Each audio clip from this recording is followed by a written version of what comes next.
Hello, everybody. Welcome to Survival Chicks podcast. I believe we're on episode 5 today. And today we've got my new friend Lane from Minuteman Rocket Stoves. I'm super excited to talk to Lane. Look at his getup back there. He's got some flags. He's got a nice sign. He's got all his stoves. Yeah, we wanted to look good for everybody. It looks great. It looks great. I'm super excited. I just got my stove. I'm going to pull it up here. I just got my stove. Awesome. How cool is this? Like, I mean, it doesn't get any cooler than this, really. This is an ammo can. Yeah. We start with the 50 caliber, M2A1 ammo can. We get those surplus and we recondition them, and then we build the rocket stove right into it. And it makes a wonderful, concise little airtight package. It's wonderful for storage. No matter how dirty you get the stove, everything that's dirty seals up inside with a rubber seal, so you can keep it in your house or keep it in a vehicle or whatever, and it doesn't smell and it doesn't get anything dirty. So it's really convenient. And then also, you don't have to use firewood. You use little twigs and sticks that you find, right? Yeah, they call it biomass, but it's literally sticks and twigs. And stuff about the size of your fingers is the right size fuel to use in a rocket stove like that. And you use very, very little wood, probably about a fifth or a tenth of what you'd use in an open campfire. So just one little handful of twigs will get you through a whole meal typically. And wow. Yeah, they're very, very efficient that way. And another nice thing about rocket stoves is they burn very hot inside. It's a really good combustion because they use the draft of the chimney type cooking area that draws air into the stove, and it makes it burn very efficiently, burn very hot. And in doing that, you don't end up with smoke. So after it warms up and heats up, after about 3 to 5 minutes, from then on, you pretty much are running smokeless if you've got decent fuel. And wow.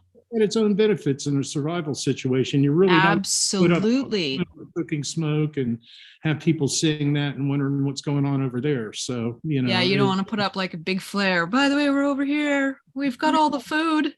Mm-hmm. What's really unique about our design there is that the fire and everything is down inside the box. So it really is kind of stealthy when you're using it. Until you get right up on it, you don't see much of the flame. So you're not putting out light pollution either. So it's a very stealthy way to cook. Yeah, they're very Ninja. good. Mm-hmm.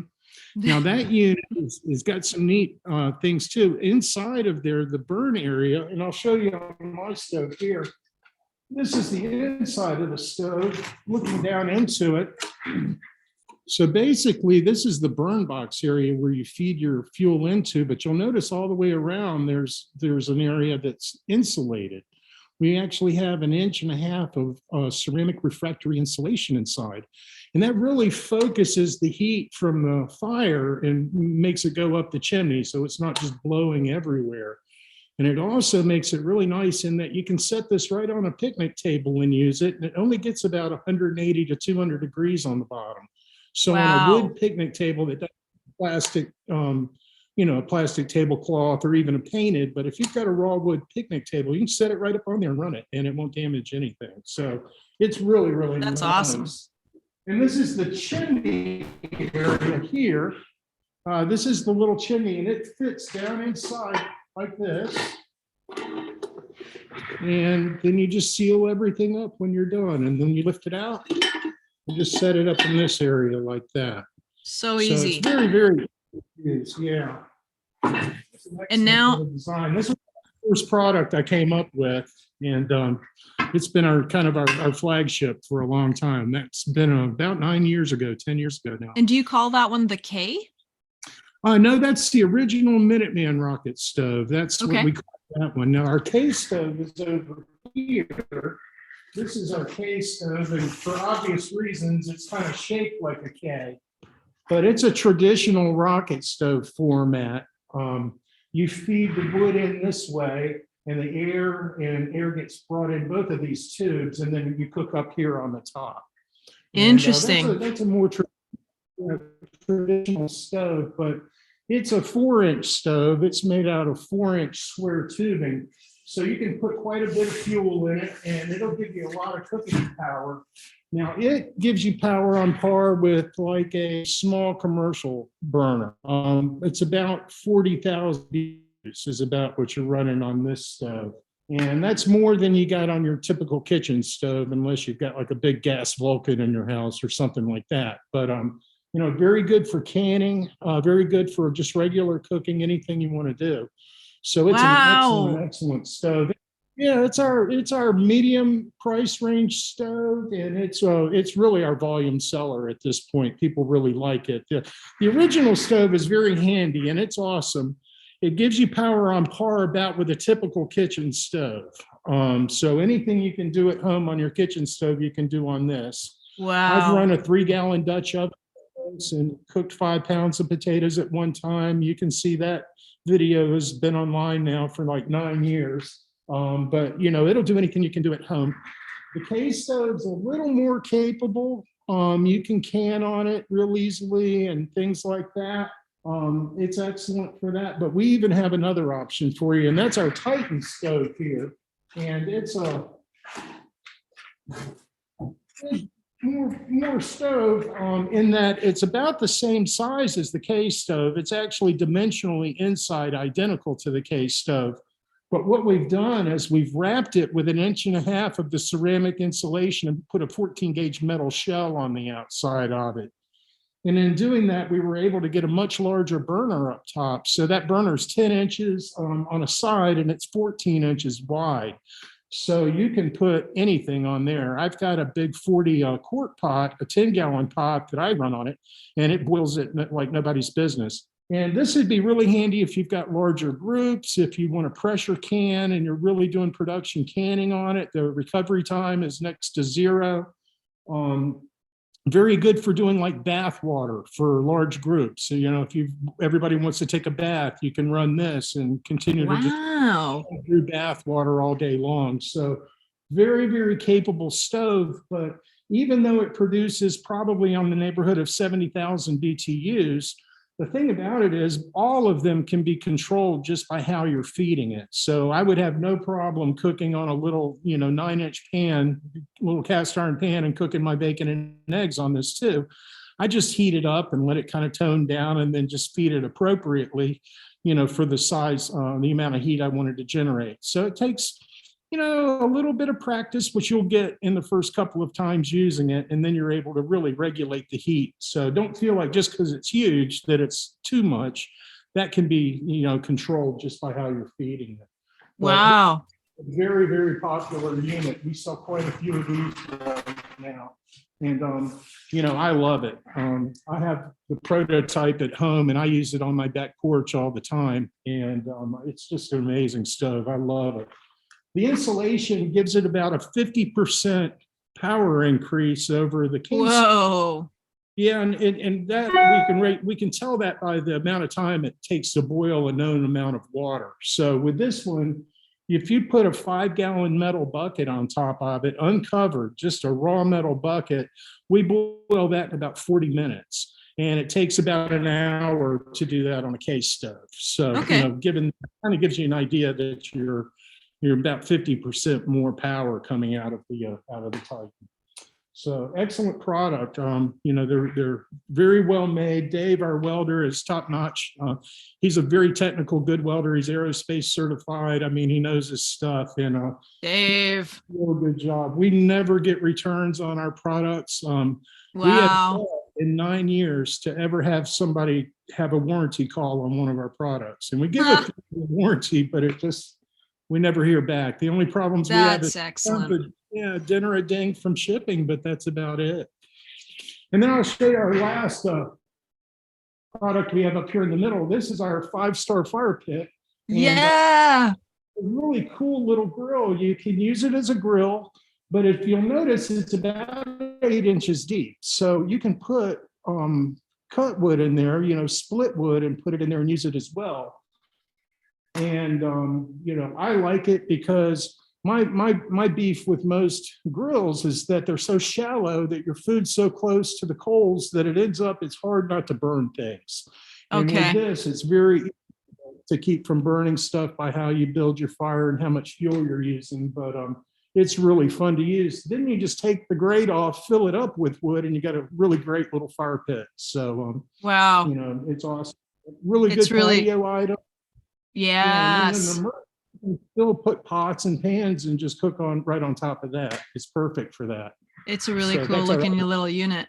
yeah, and it's made out of heavy 8-inch thick steel, which is 3 times as thick as like a Weber grill. It's going to last forever if you just keep it out of the rain. And as far as maintaining all of our products, really we do it the old-fashioned way. We use regular high-temperature paint on it instead of powder coating, and we do that for a reason. Because if you powder coat something, it's going to last a little longer initially, the finish will, but once it starts to go and it starts to rust, you're kind of in a bad spot. You gotta get all the powder coat off and then you'll end up painting it. So with paint, you can just kind of sand it every year, about once a year, sand it, the little rusty areas, go ahead and recoat it and you're good to go. And if you just maintain it a little bit like that, you'll have these things forever. Oh, nice. Yeah, really nice. So Yeah. tell us how you started building these. Well, Why and how?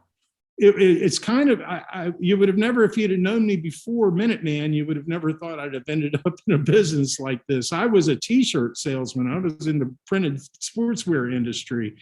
And between selling t-shirts and having my own lines at time and also being a retail store owner, I'd done just about everything there was in the printed shirt industry, and I was based out of the coastal North Carolina areas where I traveled out of and where my store was and everything. So that's basically what I was doing for a long time. But I decided I was tired of the store. It was just too much. It was 80 hours a week all summer long. It just drove me nuts. So I was trying to get away from that. I was getting back more into the wholesale side of things.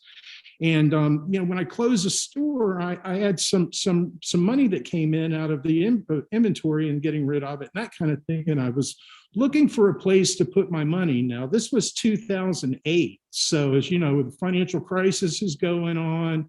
Home values had peaked out in 2006. I just really wasn't sure what to do with it. And, I had a finance background, but I was still stumped in what to do. So I ended up getting online and doing some research. Well, I started hearing some people talk about precious metals. So I went and I checked that out.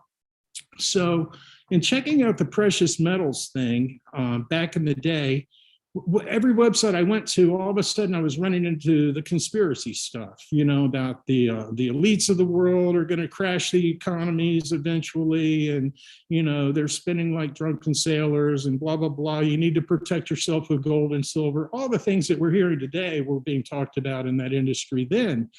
And I started running into, the Illuminati, the conspiracies, all of this stuff. And it, for some reason, really resonated with me because I'd often wondered what was wrong with the world that the leaders in the countries acted like a bunch of petulant children on a playground instead of acting like adults. Why is it so violent? And why don't we just get along better? And when I started realizing how the world really worked after reading these things, I was like, I was hooked. And I really, it woke me up. That was my awakening. So I would say I got woke in 2008, not woke in a literal sense, but I was awoken Not to woke. the problem. Not to be confused with woke. Not to be confused with woke, yeah.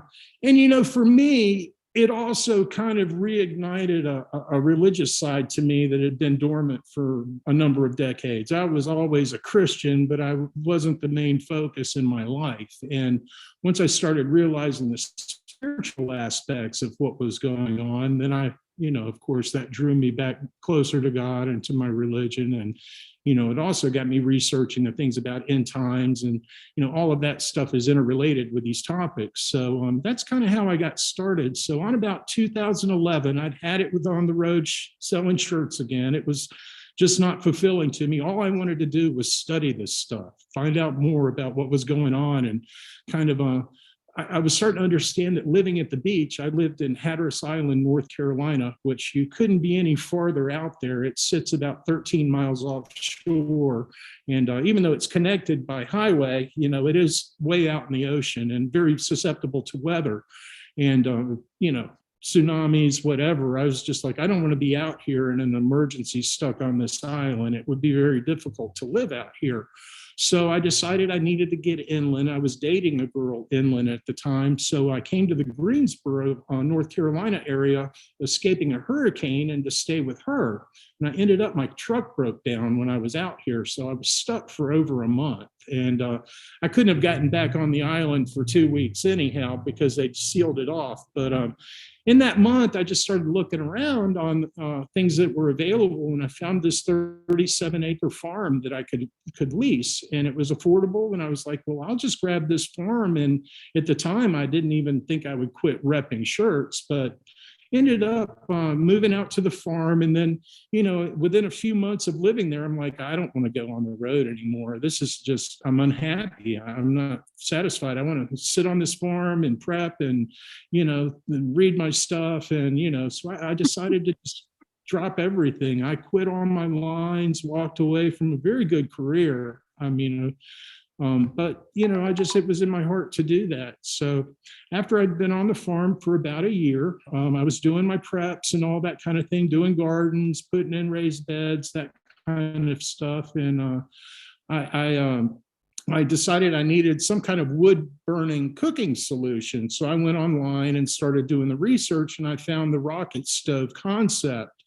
And I had a little bit of an engineering background. I did 2.5 years at Georgia Tech in engineering. So I didn't get my degree in that. I ended up back at the University of Maryland and got a degree in finance. But, I could read a formula and I could, figure out some things. So I decided to figure out what's the mathematics of these stoves and build me one. So I found some research that was done for the United Nations online.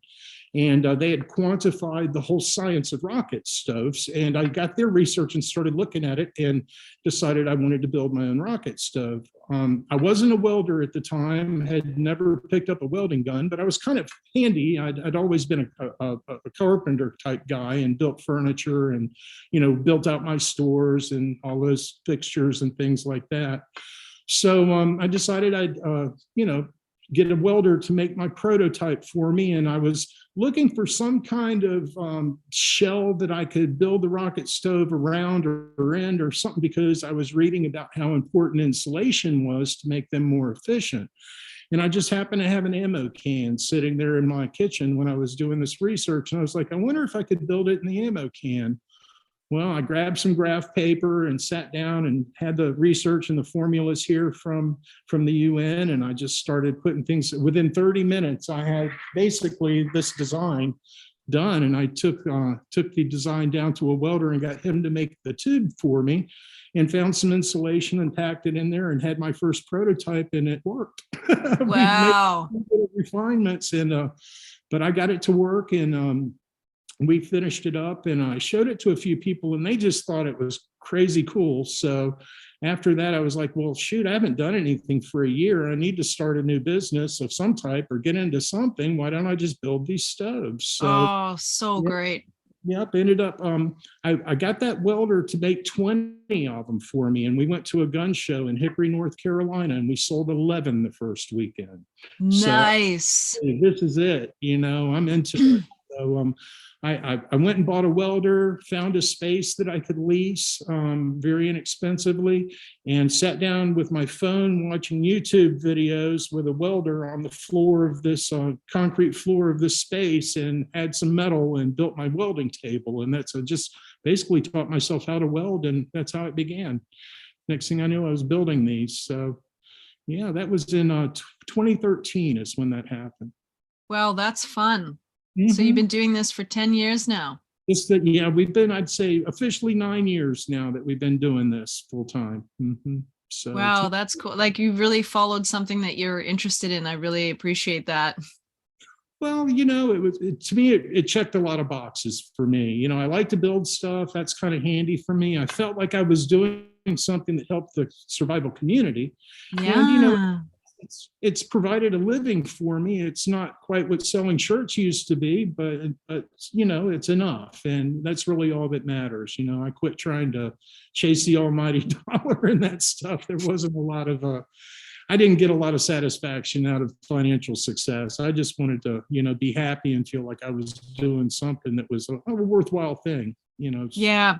I think that I look at it as we're at a place right now where if anything, we need skills and we need tools, but money, we don't need money unless it's going to buy us the tools that we require. That's about it. A lot of wealthy people that I believe are going to be, pretty sad the day that they can't access that wealth anymore, Yeah. that it gets locked up. Yeah, because there truly are some people that their amount of wealth is their amount of money per se, like exactly their amount of dollars that they have in the bank is the most important thing. And they've been working their entire lives to build that. And if that were to go away, what does that say about that person? How are they going to, how are they going to feel about everything that they have, worked for? Right. And big deal. Funny, they'll be rich on paper, but poor in preps. And then that might be a problem for them, in their life. What do you do tomorrow? You can't go to the grocery store. You can't go to the bank. What do you do with what you've got at home? And, I don't know how many bottles of wine and cans of caviar they have at home, but that stuff's going to run out probably pretty fast. And you need to grow food and can food and be a little more self-sufficient. And a lot of those skills people haven't developed. So a lot of the skills are gone. And we, like you said, with your new machine, you had YouTube videos, right? And you're welding. Well, there's not going to be, what if there isn't going to be YouTube videos? What happens if the information is gone? And all you have is these books. I'm collecting some books. That's one thing I've done through the years is I wanted to make sure that my canning books, my farming, my gardening books, my edible plant books, my herbal medicine books, all of that stuff was in hardback, so that I would have it. Plus, because I had advertised in Survival Magazine, they send me a magazine every month and have been doing that for 8 or 9 years. So I've got stacks and stacks of survival magazines that are just full of articles about things that are neat, so that could be useful. So, I keep those as well. So having a survival print library is a pretty important thing. And then now you've got this acreage. You still on this acreage? I am. I've never found a place that I could replace the place I'm in for the price I'm getting it for. I mean, I could have bought something, but I like my landlords. They don't have any plans for the property that they've made me aware of. And I always ask, I'm good for another couple of years, and they always agree to that. So I feel like I'll stay there for a while. Hopefully at some point I could get my own place down the line. It is a little unnerving to be on a rented piece of property, but I think I've got a really good situation. Honestly, I think that's probably the best situation for most people right now. So there's a lot of people who are not going to be able to pay their mortgages coming up. I already know some people who've had it's obvious, but their mortgage has doubled already. So if your mortgage is, we'll just say $2,000 a month, how are you going to be able to afford 4? You probably, when you bought the house, you probably kind of squeezed in there and put everything forward. So for a mortgage to double, that's a lot of money. Right. So, I think that you're in a good position because I do believe something like 2008, but bigger, is going to take place, and that the economy is going to shift dramatically and the housing market is going to fall. I mean, we're already seeing it here in Vancouver. I'm not sure if you're aware, but we have, the highest prices on everything here. It's insane. And it's been growing and growing and growing. And the interesting thing is the realtors are saying, oh, it'll never bust. Vancouver is such a place where people want to come. It's just going to keep growing and growing. It's never going to bust. They've been saying this since 2008, literally. And I'm like, okay, well, that doesn't make any sense. First of all, it just doesn't make sense to me. And secondly, now it's just starting to bust because they've brought up the interest rates so much that anybody who's going to be able to afford a home, it's going to have to come down in price because of the interest rate has taken more of their money. So Sure. the homes are either coming down in price or they're not selling, right? They're sitting on the market. So where Yeah. I am, the homes that have been here have been sitting for the last 2 years, some of them, So you're last already year at least. Hmm? turnover in the real estate market's turning over in Vancouver right It's now. it's And it's there's doing a dramatic change, yeah. And so now what they're saying is, oh, it's just they had to bring the interest rates up, and so now everything's leveling out, and it's a Mhm. cycle, and it's coming back around, and it's all good. We're gonna grow again. And I'm like, okay, well, what if we don't? Like, I don't think that's going to happen. But in your case, what I think is, and there's a lot of people that are looking to buy a home or looking to get away from the home that they are in right now. I think Right. it's great if you have a rental property because these homes are going to come down in value significantly. That's kind of what I've been waiting for. I did invest in precious metals. I did make a decision to do that. And I'm waiting for that period where precious metals are up and real estate's depressed. And when I get to that economic reality, then I'll be able to pull the trigger on something and get what I want. And here in my area, I'm in North Carolina in the United States. Our area is a red state, so there's an influx of people into North Carolina. So that's kind of propping Ah, up the market right now. sorry, say that one more time. It's kind of what? It's propping up the real estate market. The prices went up. Okay. They probably have crested right about now. Things have just about gotten to the point where, with the higher interest rates, it's cutting the legs out of the buyers in the market now. So I've seen prices stabilize in the past 6 months. They're really not going up anymore, and houses are spending more time on the market. But there's a kind of a shortage of housing in our area, and I think it's just specific to where I'm at. More so than in general. I would imagine areas like San Francisco and LA and DC and some areas like that, they probably are not having a shortage of homes. They probably have an exodus of people leaving. A lot of retirees are leaving the DC areas. They retire from the government. They're leaving because it's cheaper to live elsewhere. And, I think that would probably mean that, if you've got a piece of property you want to sell, do it now, and, another thing, Renee, think about it. What is the political risk of owning now? Because you've got the Yeah, WEF, they're basically forecasting to you that by 2030 you'll own nothing and you'll be happy about it. I yep, mean, what are they absolutely. take people's land away? I don't know. I don't know what to think. It's all a possibility. We go through that in our minds and we talk about that. And then we also talk about, because I bought this property that we're in right now, and it's on the ocean. Specifically, I picked it because it's far away from the mainland. It's far away from Vancouver. And it's boat access only. So not too many people are going to come bother us over here because they need a boat to get here. But anyways, Yeah. sorry, say that again. Remote, you might be off the radar a little bit. That's what we're hoping. And then also, if there is some sort of a crisis, neighbors aren't just running to our door because we don't have any. So that's handy.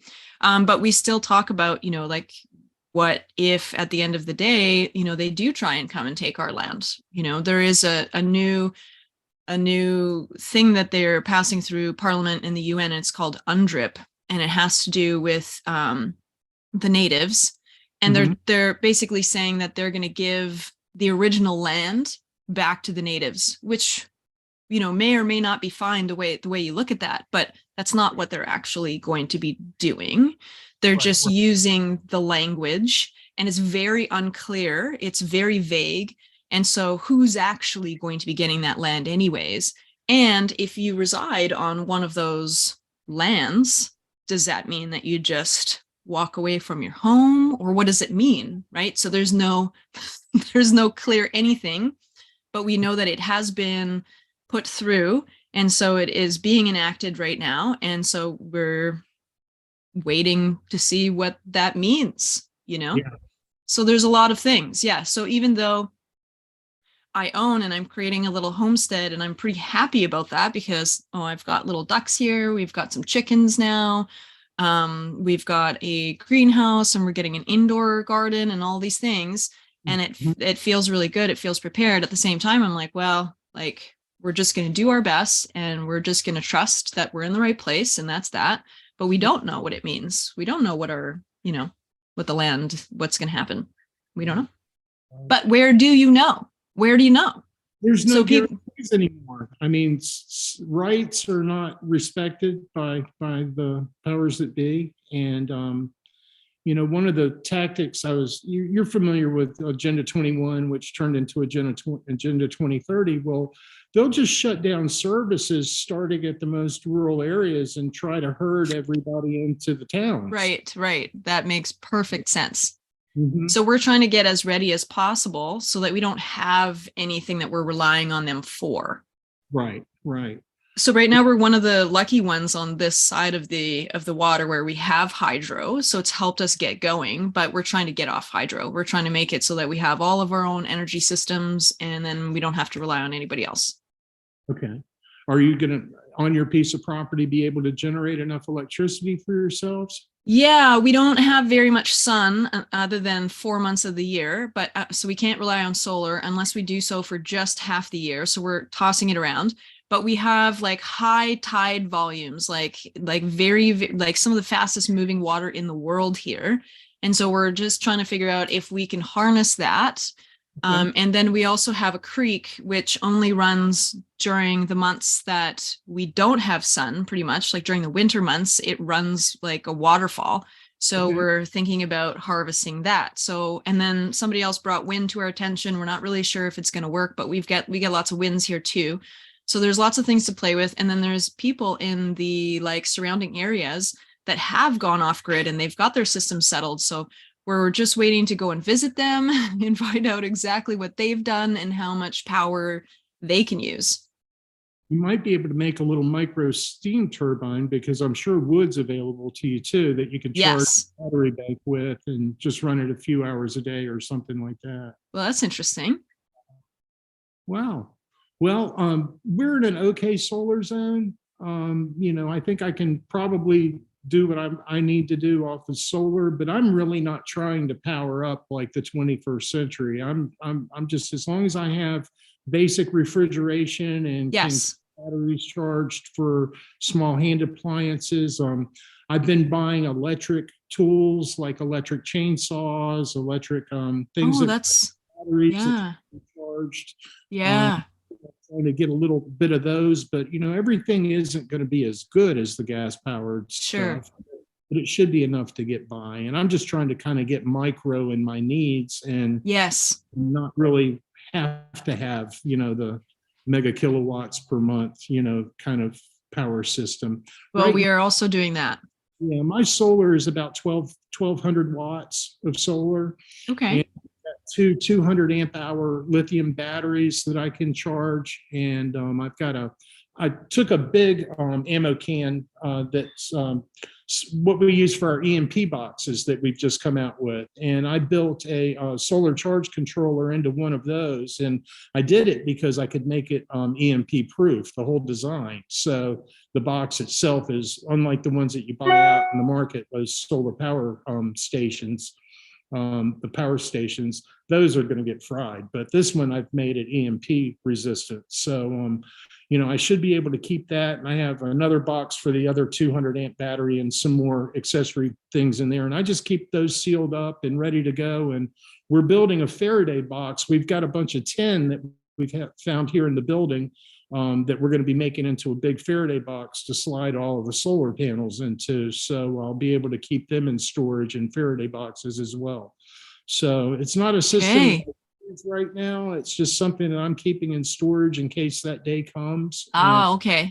And if anything happens, I'll be able to pull it out and use it. And if we have power outages and stuff, of course, I can pull it out and use it too. But that's kind of my, doomsday power thing. And I should be able to create enough electricity to keep my refrigerator going and my freezer going and to charge small appliances and to keep my battery tools going off of That's great. Where I'm at. Yeah. So Yeah, that's the most important. that's the crux of it. I'll be cooking on rocket stoves. I'll be heating Yeah. water on rocket stoves. Yeah, of course you will. Well pump to stick down into my well. Now, I'm kind of lucky, and my well's fairly shallow. It's only about 40 feet, 30 feet down to the water line because I'm real close to a pond, a lake. And I can drop that down there, but it's big enough also that I can bucket water out of it. And it's right underneath the screen porch at my house. So it's protected, and we don't have to go and expose ourselves and get out to get the water too. So I love the water situation. That's one of the reasons Great. I like this piece of property that I'm on. If I do get my own property and I build, I'm going to build it, right where the water is, and do something very similar where it's undercover and right there at a house that I can, not have to go too far to get it, Yeah. Water's important. Water purification's important. Yeah. It's for your listeners, the way I judge preps and what to do is I always think of that survival rule of threes, where and the first thing is the first 3 minutes, you got to breathe. So in that 3 minutes, the things that keep you breathing are security. You have to have some way to defend yourself, and possibly have some type of air regulation now that EMP, or now that nuclear war is becoming a problem. You might want to have some kind of gas mask or something so that you're able to breathe. So you want to take care of that first 3 minutes is the most important thing for you to take care of. Then after that, it's 3 hours. So the 3 hour time frame represents your exposure to the weather. So you basically need to have shelter of some kind, and you've got your home or whatnot, but you need to also have the bushcraft skills to be able to improvise shelters if you're going to be able to, if you find yourself detached from your home in a get home situation or in a bug out situation. Right. Good to know how to do that. So shelter and those things are very important. And then you've got the 3-day problem, which is water. And that's really the next thing that you need to address is your water source. So if you live in a town, or like my mother, she lives nowhere near any creeks or anything like that. She lives in a suburb. The only way she would be able to get any water is to be able to take it off of the rain gutters. And, she needs to have a water filter. And you would also need some kind of big storage tank. Now you can get those liners for a bathtub, and Yep. fill with water. That would give you 60 or 70 gallons or 40 gallons of water or whatever a bathtub is. Yep. I would have a lot of containers if I was in that situation, and rotate those containers. And I wouldn't worry about the water being stale or getting green or whatever in the containers, just because I've got the water filter. Yeah. And I always recommend like a Berkey style water filter, one of those gravity fed water filters. And now that the nuclear biological is more of an issue, I would also make sure to have the smaller micron filters. And with Berkey, that's their black filters. So I have those and some spare filters as well. Yes. Yeah, that's only going to last so long. That's a good idea. Clean them. You take a Scotch-Brite pad and you scrub the outside of the filter to clean them. But, eventually they're going to wear through, or they might get clogged. So it's good to always have backups for your backups. So I'd get a spare set of filters for that too. Great idea. Then it's your 3-week problem, and that's food. Food is something you can go 3 weeks without it, but you're going to be very uncomfortable and you'll lose your energy in that process. So it's really less than a 3-week problem. I'd put it right there with water, to be honest with you. Food and water. Sure. We're like 3 meals away from a revolution, from civil war, right? Like if something happens and people are away from their home and they have 2 days, I'm going to say on day 2, they're going to start losing their minds. Right. Yeah. And, in a survival situation, lights out, it doesn't have to be fancy. It's just got to have a high calorie content and satisfy your basic nutritional needs. I'm a big proponent of 5-gallon buckets full of rice and beans. I think that's the smartest, cheapest prep people can do. Go buy yourself some white rice, write the date on the bags, put them in a 5-gallon bucket and seal it up. I've got rice that's 10 years old that I bought when I first got here, and I'm eating it and it's fine. It takes sure.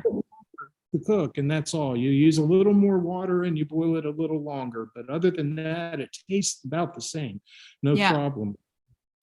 Beans are good for about 5 years. Pinto beans are really good, but they've got both fiber, carbohydrates, and proteins in them. Yeah. And I know they're full of lectins, and that's not good for some people's health, but believe me, that's not going to be on your mind if you're starving Yeah. to death. You'll have those greens. I like things that will bring like a huge punch and will deliver you automatic energy. So like, we could eat a bunch of calories, but if it's going to get all stored, it has to get converted into energy and all that stuff. Sometimes that wears us down a little bit, or that's like a big, potato turkey dinner. You need to have a nap at the end, right? So I like storing stuff that also doesn't take very much space, like quinoa, for example, flax seeds, hemp seeds. Those are all loaded with nutrients and they are a complete protein. So if you don't have any meat, they got all your stuff in there, all your amino acids. And they're like really easy to store. You're buying them in a sealed bag. You chuck them in your bins, seal up your bins, and that's it. And they're going to last for a very long time. Sure. Yeah. And, these aren't high cost items either. If you end up having to drop them off or rotate them and get rid of some of it, it's not breaking the bank. No, and they're gonna last for a very long time. So, and I'm not just suggesting you open up a bag of hemp seeds and just start eating it, although you could. Yeah. You can definitely spread it all over your rice, right? Or put it in your soup or in your whatever that you're having, because that's just going to add so much fuel for you. Right. Yeah. And if you like canning, you can can meats with a pressure canner. You can your garden every year. You can just go buy vegetables and can them and put them away, and that's cheaper usually than buying canned vegetables. Mm-hmm. I enjoy canning. It's a great skill to have. It really is. Canner because I've got a top load freezer on my refrigerator's full, and I've got a box freezer that's full of meat. And when I lose power, and even though I've got some solar backup, if that was to fail me, I want to be able to get those meats out and go ahead and start canning them on the rocket stove in the first few days and get them in jars and get them up on the shelves and be, not waste all that product that I've got. Yes, that is a really good action plan. Because we think about that too. That's our main, staple is what's in the freezer. We've got a big freezer full of meat, so we wouldn't want to lose that. Right. Plus, today it's cheaper. You can go buy a quarter cow or split a half cow with someone and, put that in your freezer, and, it's a less expensive way to buy your meat stuff too. And I don't know if you're aware, but right now they're talking about, so I'm not going to say the word, but the juice, they're talking about using the juice to make vegetables, like in the production of vegetables. And there's videos of companies describing exactly their process and how they got the mRNA in there. And then they're also doing it with the animals. And now that's just all over. They've been talking about it. They said starting this month. Well, when I hear that, I think that means they've already started. They've already been doing that. That's what I think. But even still, what all that means to me is I should not buy that food anymore because I don't know what they're doing. I don't know what that means for me. So buying a half a cow, we have, that's what we've been doing in the past from a local farmer, that we can go to their farm and check out their animals if we want to. And we just found, now we're out on the coast, we're way out here, but we just found a bison guy, and he's local for the mainland, and he just comes down here twice a year to do his deliveries. And we bought 50 pounds of bison that we know is not medicated. We know they are treated fairly with love. They're grass-fed, grass-finished. So now I know what I'm eating. Now I know what's in my freezer. It's such a shame. I mean, whatever happened to the consent part of that? It's just, there's. Forget it. And how you need it. What if you eat a lot? I mean, you're getting more of a dose than someone who doesn't eat that kind of stuff. It's just. It makes no sense. So evil. So evil. Yeah, absolutely. So yeah, so we've kind of come to a place where we've decided that we really, if we can avoid it, should not be buying things from the grocery store.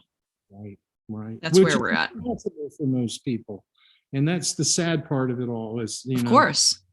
you do the best you can, but sometimes you Yep. just throw your hands up and I can Yep. only, you know, I'm Yeah, gonna, absolutely. it's rained every weekend for the past 3 weekends, so I haven't been able to get my garden in yet. I've still got a couple of weeks before it becomes a problem, but I was thinking about how big am I going to make it this year, and I might make it a lot bigger now. It's a lot of work, but I don't mind doing it.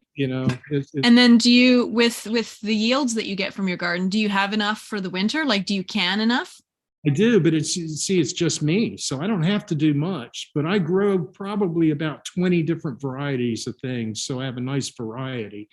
And yeah, I mean, I can most of it. I make pickles, and I make relishes, Wow. and chow chows. I like making those. What What's a else? chow chow? It's basically a relish that's got onions in it.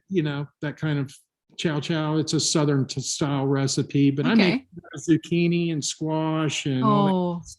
And then we can Brunswick stews, which is basically all the vegetables in the garden and meats too. And you just make a big stew and you can that, pressure can that up. well, And you're gonna make somebody a really good wife someday. I know, yeah. I know. You're a handy man, aren't you? You got lots of skills.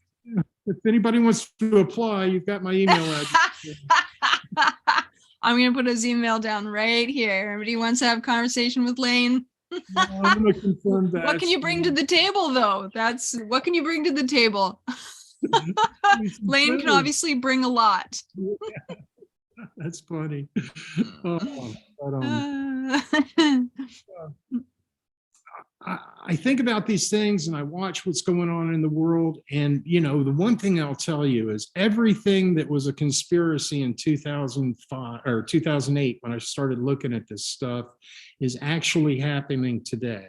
It's all manifesting itself in a very physical way.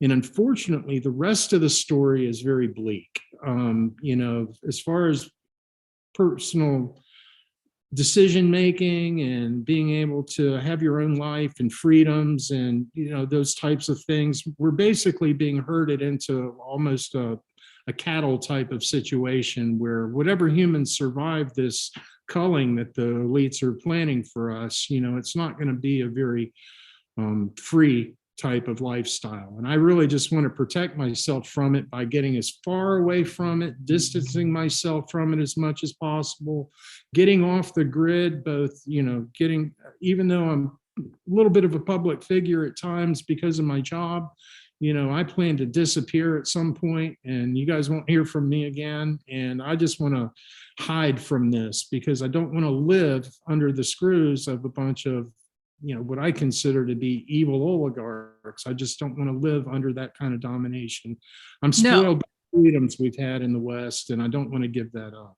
No, and nor should you. And I would prefer to call them the predatorial class as opposed to the elites. Why don't we start talking about them that way? Yeah, I think that's really good. Absolutely. Right? Yes. And I think my whole channel is devoted to finding solutions where people don't have to or don't feel like they have to get roped into that system that they don't want to be in. So just like all the things that you're doing, you've talked about a lot of things that people can do for themselves that would help not get them into the system. So one of the things, for example, that I don't know how much is being spoken about over there, but it's certainly over here and in the UK is 15-minute cities. Yeah. Yeah, and it looks like somebody took pictures in Vancouver the other day, and there's a little cement boulevard, and there's I don't know, maybe it's made up, right? But there's a sticker on it or some kind of plaque, and it says 15-minute city ready. So they're already putting up little barricades and stuff like that. So again, I'm not really sure if it's real. I just saw it on the internet. Who knows what's real anymore? but I do know that they've done it in the UK. They've already put barricades and people are just taking them out and driving over and stuff like that. But one of the ways to not get roped into that is by moving out of the city. Like Right. they're all going to be, doing that in the city. And somebody asked me, are they going to make your town a 15-minute city? And I'm like, listen, if they made my town a 15-minute city, my village, it would be an upgrade. Yeah. They say everybody's going to have access to like a hospital, a community center, a grocery store in like a 15-minute walking distance, something like this, right? I'm like, we have none of that for like an hour's drive. So yeah, they just put a digital wall around you. You're being herded now. Now you see you're being put in the lower 40 over here and the other field over here. I mean, they're putting barriers between where you're able to go. And then you have passports. You have like, you're allowed to leave that 15-minute section, once or twice a week or something. You have to have a pass. And if you don't have that pass, you get fined or whatever. So, yeah, that's it. You're not free to go where you want when you want to. Founding fathers that they wrote us a constitution that has been somewhat respected through the years, and it's created a little bit of a, I don't know, maybe a hard-headed independence to our people, even though that's eroding quickly. I think it'd be very difficult for them to start doing that except in the most liberal areas of our country. I believe there'd be a lot of legal pushback as well to that. We have a constitution that would basically break its letter of what it's written as. However, that's not how the predator class is going to work it. They'll do it in the middle of some type of declared emergency that they'll create. They'll use a Hegelian dialectic method to go ahead and get us into it. And, we'll end up in the same place eventually. But I think they're going to have to really, do something drastic to get America pigeonholed like that. As they did in the last 3 years, they just declared an emergency, right? We even had the War Measures Act declared for a period of time, which was very alarming because at what point, once they've already declared it and they've already gone that route, at what point are they going to pull it back? Right. So we're lucky that not the entire government is on the same page, and somehow before it went through the final reading or whatever in the Senate, they put a stop to it. But yeah, that's exactly it. They declared an emergency, and so we need to give up our rights in emergency. It's for your safety and your greater good. Right. So just what you're talking about, your founding fathers. Well, the people who wrote our Charter of Rights and Freedoms, there's a group of people that came together and wrote those, and one man is still alive. He's in his 70s. He might even be 80. And Brian Peckford, I believe his name is, and he has been fighting all of these things and lawyered up because he's like, this is not what we wrote. So all of the, not just the lockdowns, but we weren't able to travel within the country or outside of the country, but we couldn't go from, British Columbia to Alberta. We weren't allowed to do that. And we weren't able to get on a plane, and I'm right by the border here. We weren't able to get into the US, of course. And so, and we weren't able to go to work, all different things. And he was just like, no, that's not what this says. This was made so that this doesn't happen. So he's been on the, on our side trying to fight it. Right. Yeah. This is a worldwide phenomena that's happening. It is. It's global. Yes. Yeah. This is a global conspiracy, this thing that's happening to the people.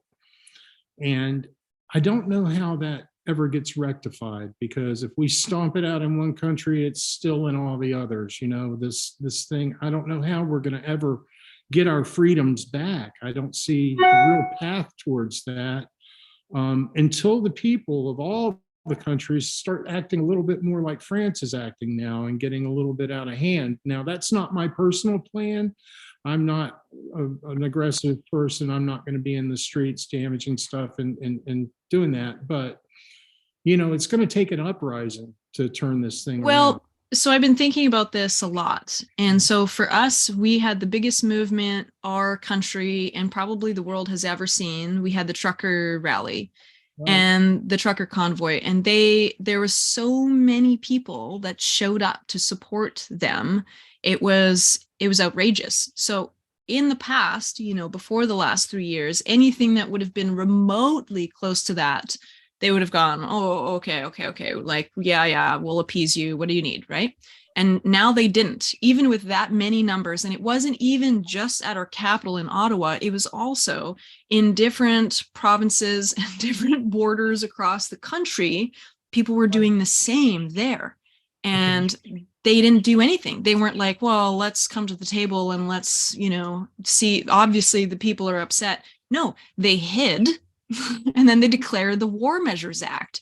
So Right. nothing got resolved. They didn't do anything about it. And that was the most amount of people that gathered. Now, they're not doing what France is doing. France is upset, right? And so they should be. And so I've seen poop trucks come in and spread manure in the president's home through his windows, all that stuff. They've been doing all kinds of stuff, especially the farmers. So cool. And at the same time, I'm like, well, okay, so we were very peaceful, and yet they made it look like we weren't peaceful. And they called the truckers Nazis. And they put out, they found one guy, or they planted one guy and they took photos of him and his flag, his Confederate flag, and it's everywhere. And now we're all racists and we're all bigots and we're Nazis, right? We're the fringe minority, even though clearly that was a pretty big population. So thinking about all that, I go, is there a bigger movement that we can do? That was a huge movement. Mhm. So what can be done? Does that mean that nothing can be done? Does that mean that we've tried the biggest thing and nothing else, like that it didn't work, so then we should just give up? No, I actually think that it's going to work better if we work on a localized small movement. So individually ourselves, we get out of the system. So then I Right. was like, what's the system really? We've been in the system for so long, Lane. What is the system really? I realized that one of the parts of the system is the banking system. And how do we get out of that? Really not easy. But now I've been following some people who have done it and who give you tips on how to do it. And so another way to not lose all of your money by leaving it in the bank potentially, so you could figure out how to get out of the banking system. There's a lot of people that are really upset with the elementary school children curriculum right now because they're teaching them sex ed. Yeah. And they are pulling their kids out of school. So guess what? If we don't need the system, you take your kids out of the system and you create your own parallel system.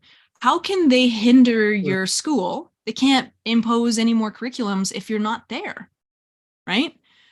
How can they impose any more things in the grocery store? So let's say there's no more food in the grocery store, but I have my own food on my homestead. Is that going to affect me? No.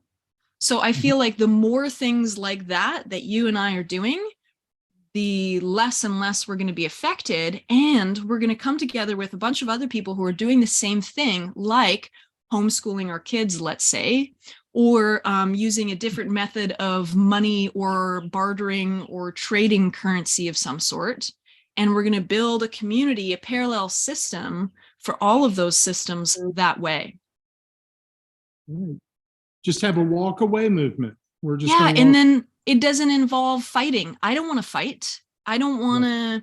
I think also that's part of the royal plan, if you will, is that they use divisive measures and measures of, well, evil.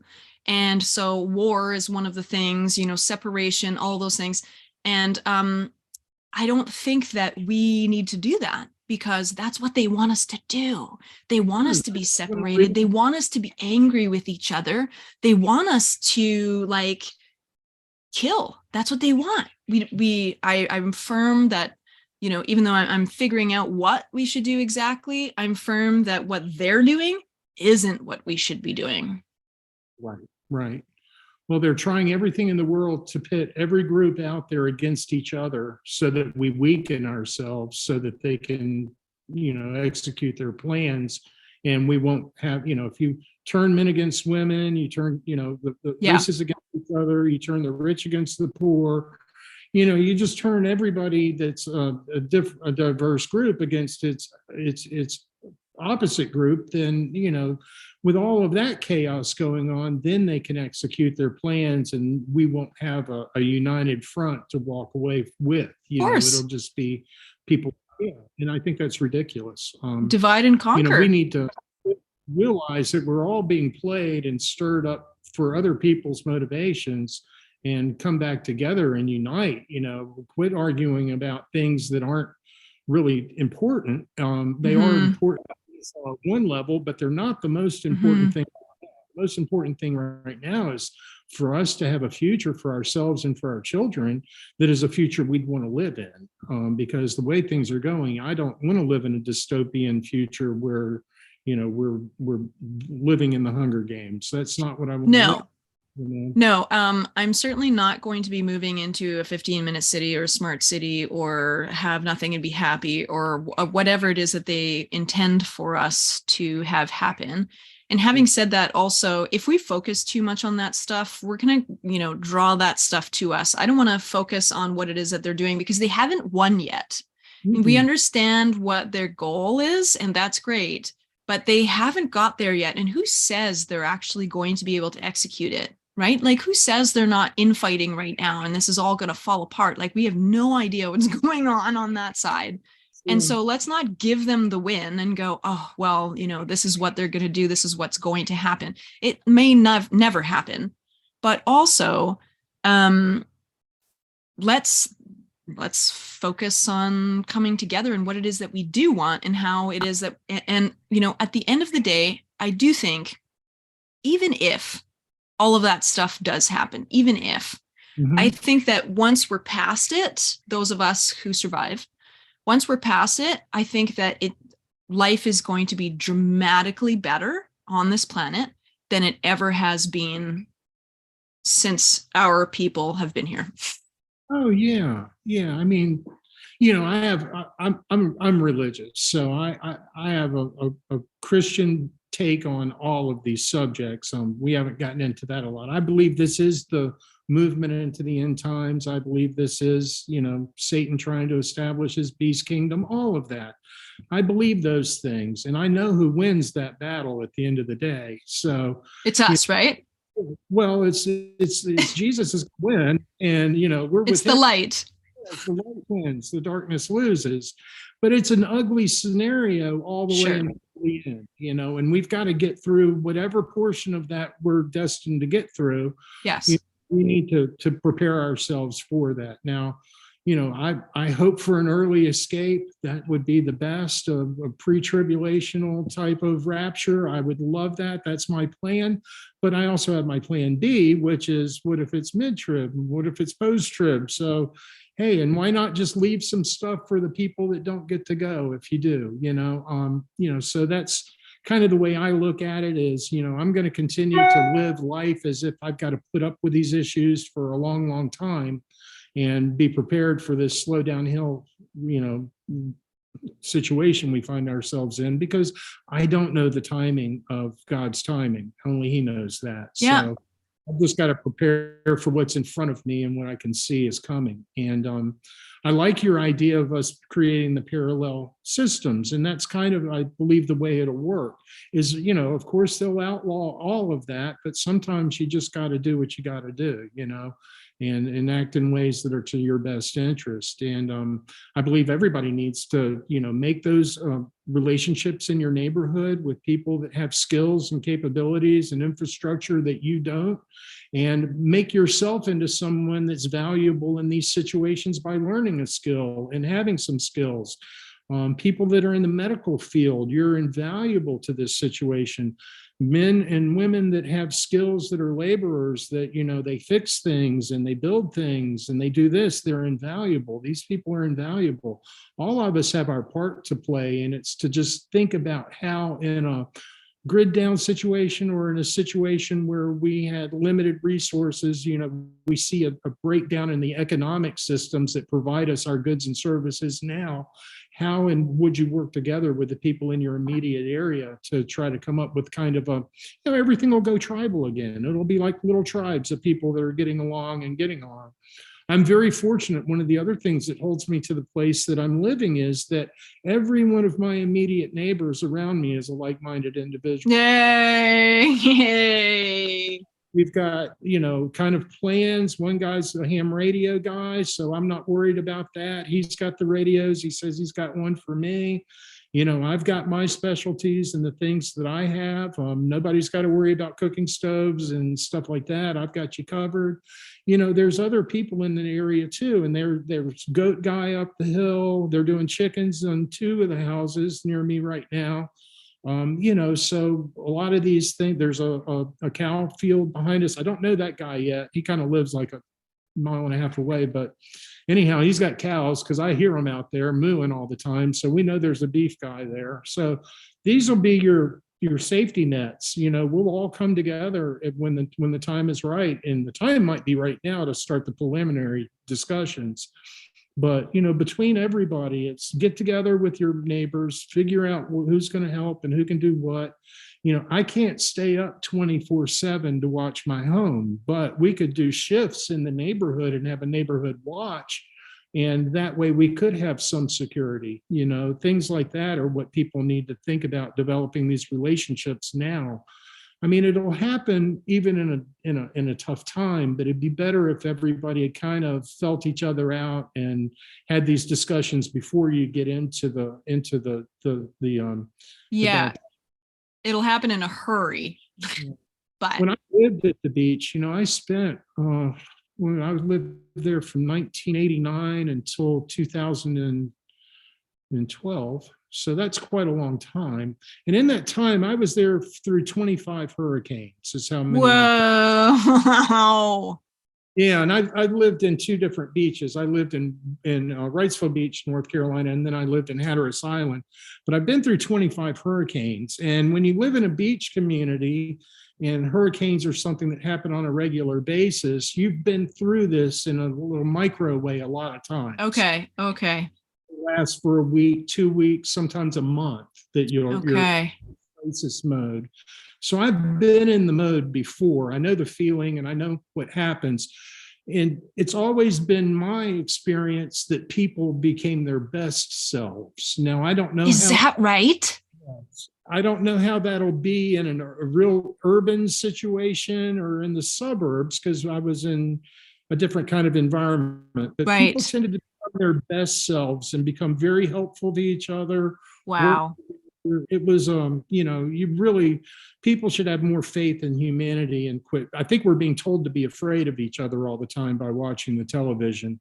People are going to work together, and most people are reasonable, and very few people are going to, if you get found out as being a bad person in an emergency like that and nobody will help you, or you get shunned, that's a very dangerous situation to be in for you. So, I think most people are going to respond in a positive way. That's fair. That's fair. I like that. That's really good. We've met some people here in our community. So I make shirts like this one. This one is a really tame one, but Love Over Fear. But we have shirts, like Freedom Over Fear, or we have like Don't Engage the Sheep, or Mandate Freedom. And we call them tribe finders, because when I don't go around and be like, hey, are you like-minded? Are you freedom fighter? Right. And I also don't want to upset the people in my community either. Like, I don't know. They don't need to be on my page. Right. I just need to know who's who. And so if I wear a shirt of any of the things that I say on the shirt, usually somebody will either say nothing or they'll go, hey, that's a great shirt. And I'm like, oh, and then we start talking. And then sure enough, they're of like-minded.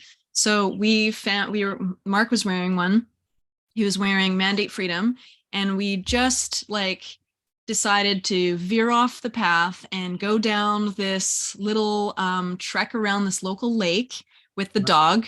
And we were just going up for like a little kilometer walk or two, whatever. And we ran into this gentleman and he stopped us because of Mark's shirt. And he was like, I really like that shirt. And we're like, oh, yeah, yeah. And he's like, no, no, no. Like, I really like that shirt. And we're like, oh, well, he's become one of our best friends. He just moved in not very long ago after us. He lives a little bit further down in a different community, but he is like Mr. Survival Guy. He's done some like army training. He's done all kinds of first aid training. He is ready. And I'm like, oh my God, we couldn't have found a better guy. Well, You know? it's always been my experience that when it really hits the fan, that people do come together and really start working together. And Yeah.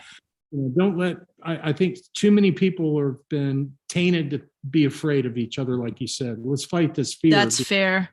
Yeah, let's fight this fear. That's fair, but it's also going to be, there will be a time where people who aren't ready, those are, I feel like those are the ones we're going to have to worry about because they're going to be hungry. And at some point they won't have any logic because they're going to be too hungry. And they're just going to be like, whatever you have, you need to share with me. And if you're like, no, you should have prepared, or you need to go do something. Maybe you need to go and hunt or gather some vegetables or something. I don't know what your answer is going to be. And, they could get very upset, right? I think that is the people that we need to look out for, is those who haven't done anything, who don't have any food, who aren't ready, and are then thinking that somebody else is going to save them. Right, right. Well, But, let's hope we don't have roaming bands of crazies out there like Mad Max. I don't. Yeah, probably not.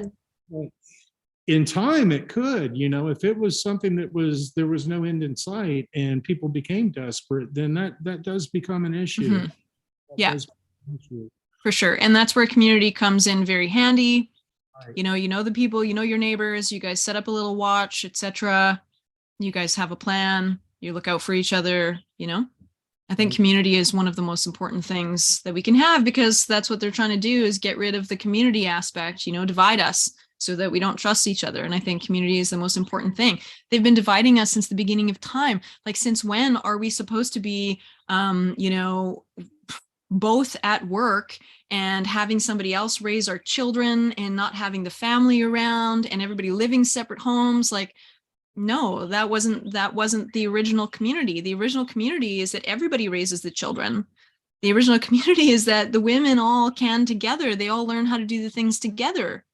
You don't even know your neighbors anymore. I mean, everybody goes in their house after they get home from work. They shut the door, they watch TV and play video games and whatnot. And, it wasn't 30, 40, 50 years ago, people sat on the front porch in the evening and everybody talked and the neighbors walked by and you said hello and you knew your neighbors. And I'm as, when I lived in town, I was as guilty of this as anyone else, but I could live next to someone for 2 and 3 years and never really have a conversation with them. It's very highly possible.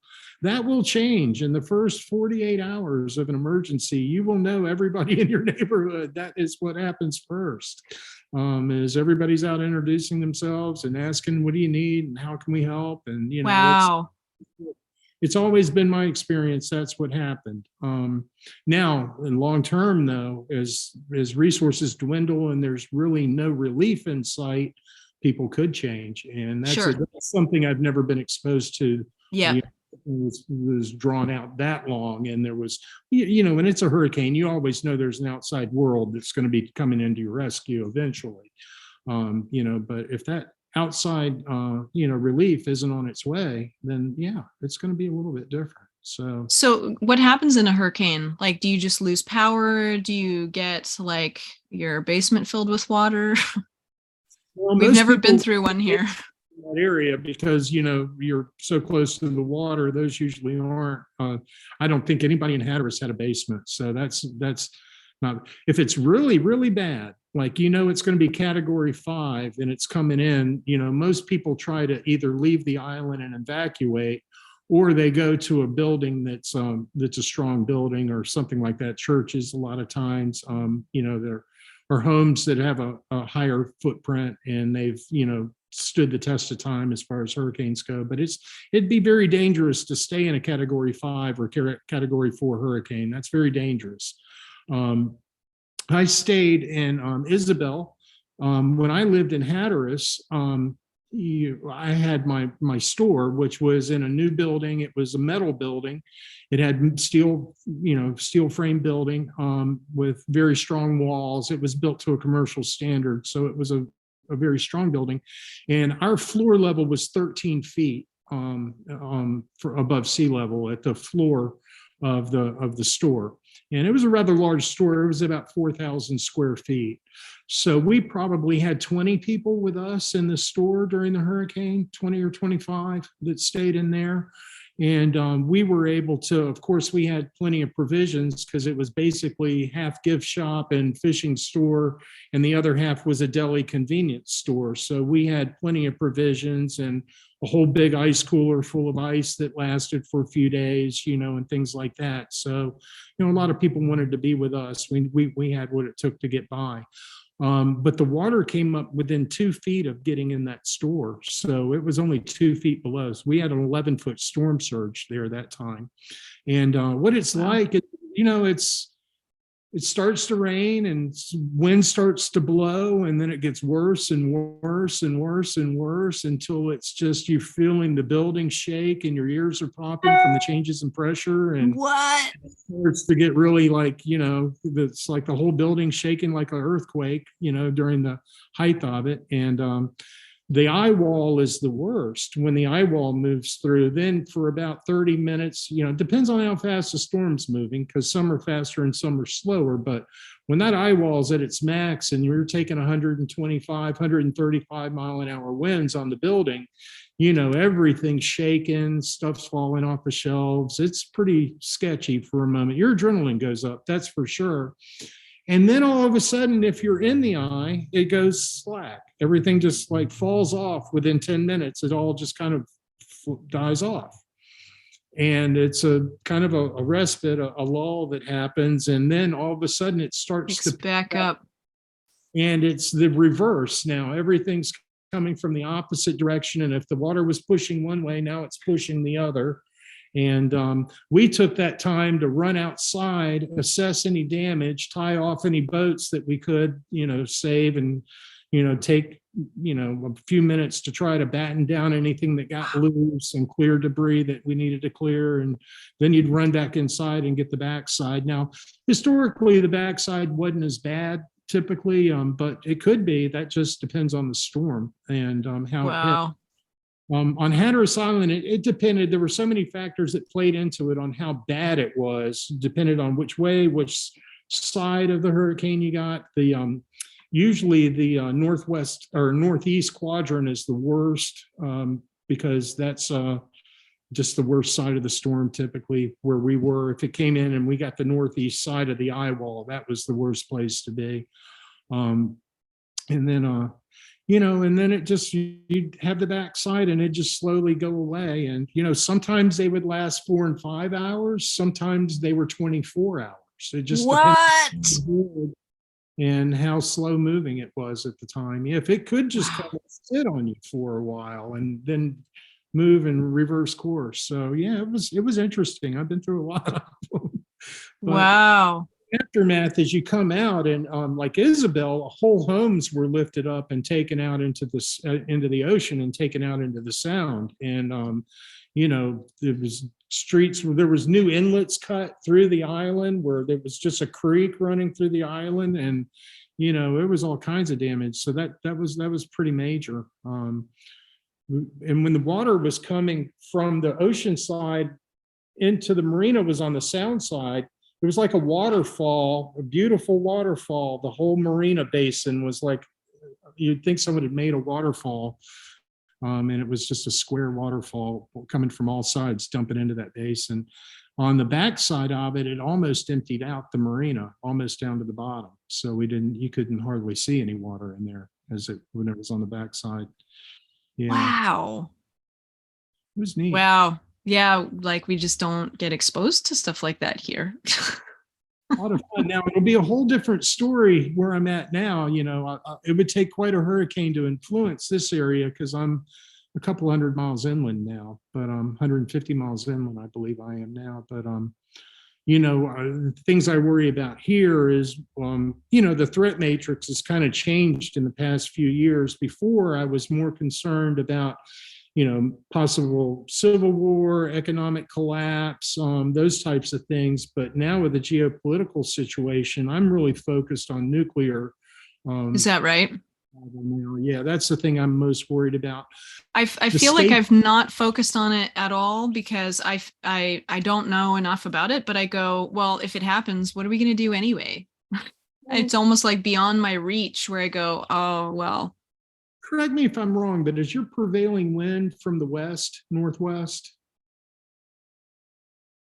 Well, I would say from the west, but I'm not sure if it's northwest. I'm not sure. It's pretty much west, right? So Okay. you're ocean to the west is where the wind usually comes from, off the ocean. Yeah, I would say. Well, you're in a great spot. So we're facing south because we're on an inlet. Right. Right. So we are protected because there's a landmass in front of us. Right. And you don't really have anything of value around there from a strategic standpoint, do you? There's no military bases there or anything. And you're about 50 miles away from Vancouver, or hour? More. We are like, it's probably more like 200 miles from Vancouver. Well, okay. kilometers. So your threat matrix is totally different than mine. I would think that maybe earthquake is a problem there. Do you guys have earthquake? Yep, we don't really, but they've been talking about we're due for the big one, but we've been due for the big one for the last 30 years. Like we've had little ones, nothing major. So yes, that could happen just because of the plates and whatever it is that they're saying is going on. At any point, there could be a shift and we could have an earthquake. In the volcano zone, I would imagine, maybe not right next to one, but there's volcanism in that area. There's Mount Baker is probably the biggest one in the US. Yeah. So see, that's totally different. I live in North Carolina where, it's an urban area.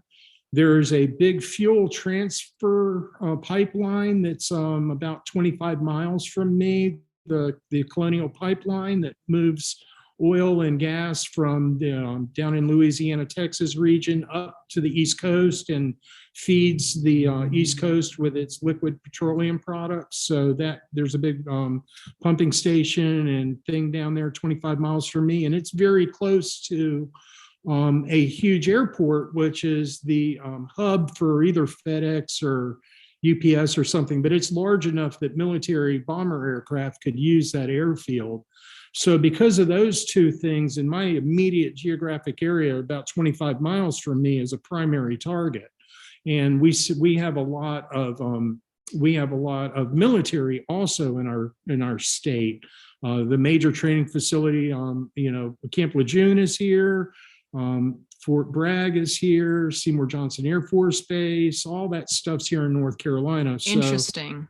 Yeah, I'm in an area that's going to be seeing some activity if we get into an exchange with a near peer foe. So I have to worry about the nuclear stuff quite a bit. Okay. Now, because of where I'm located, I'm not really in a place where I'm going to take an immediate blast effect.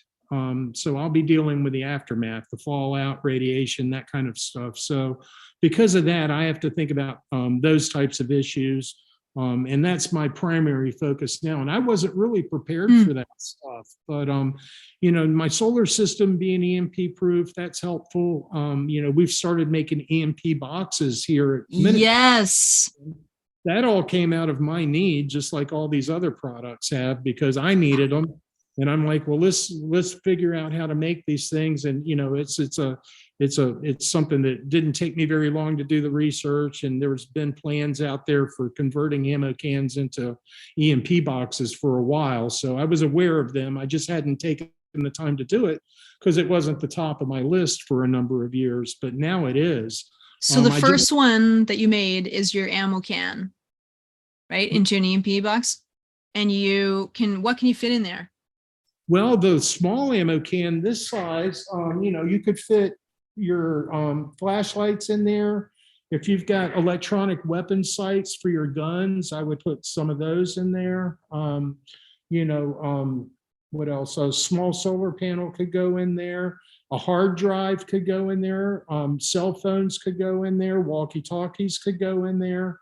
Those. So I have a But question with the cell phone, for example. The other stuff I understand, but if we store our cell phones, like if we happen to store them at the right time, that's the other thing too. You got to put all your stuff in there. If we happen to store them at the right time when the EMP goes off, what are we going to use the cell phone for afterwards anyways? well, that depends. If you have some apps on there that are important to you that don't require internet access, those might be useful for you.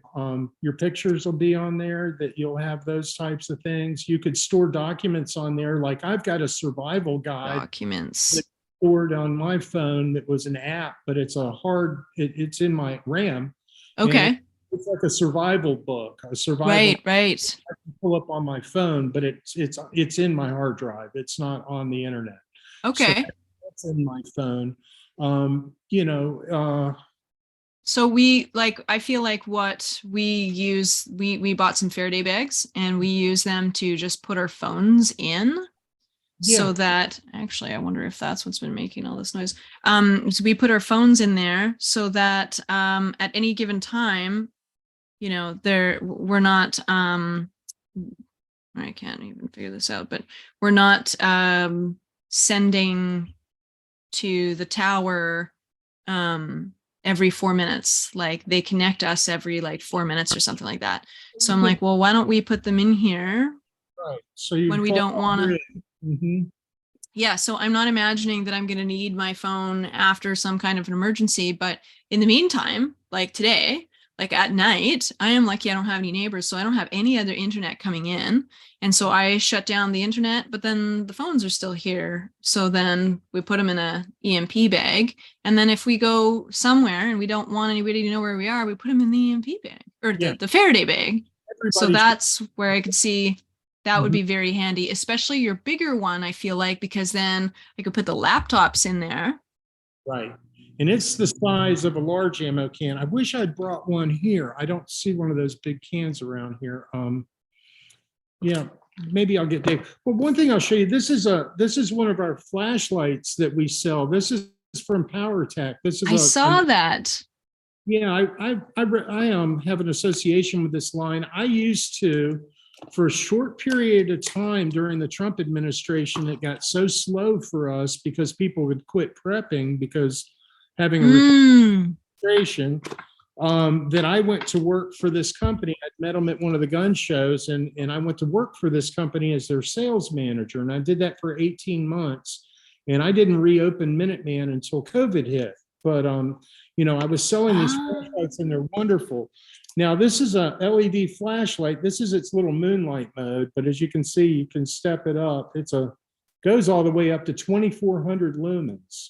Fantastic little flashlights, but the chips in the electronics in this flashlight will be ruined in an EMP. So this is a product. This is something that I would put inside of the okay. Keep some of these in there. Also, the battery that's in here has a little protection chip that's in it as well. So even the batteries have to go into an EMP box, or else the batteries won't work either. Wow. So the kind of thing that an old flashlight with an incandescent bulb just running on, alkaline batteries might survive EMP and not take a hit, but this will not. This would go in there. So if you want those kinds of things, even the solar charge controller for your solar system, that needs to be in there.